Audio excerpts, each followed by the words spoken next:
Hi hello అస్సలం వాలేకుమ్ welcome back to my channel. ఈరోజు బటర్ గార్లీ ప్రాన్స్ చేస్తూ ఉన్నాను. కావాల్సిన పదార్థాలు: రొయ్యలు 1/2 కేజీ, తెల్లగడ్డలు పెద్దవి 2, కొత్తిమీర కొద్దిగా, బటర్ క్యూబ్స్ 2, ఎర్రగడ్డలు 2 పెద్దవి, పచ్చిమిర్చి 3, తగినంత ఉప్పు, చిల్లీ పౌడర్ 1 టీ స్పూను, మిరియాల పొడి 1 టీ స్పూను.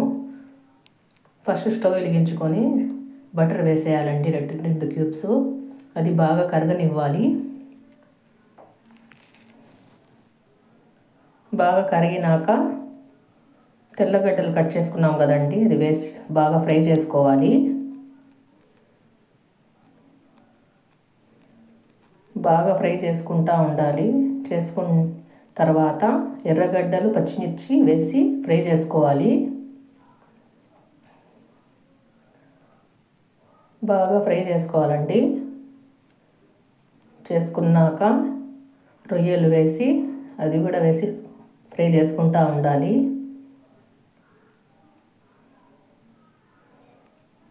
చూడండి, ఫ్రై అవుతూ ఉండాలి. తగినంత ఉప్పు వేసేసి చేసుకోవాలండి. చిల్లీ పౌడర్ మిరియాల పొడి వేసి ఫ్రై చేసుకోవాలండి. చూడండి, అయిపోయింది. కొత్తిమీర వేసి ready. Butter garlic prawns ready. చపాతీలో తింటే బాగుంటుందండి. లైక్ చేయండి, షేర్ చేయండి. Thank you.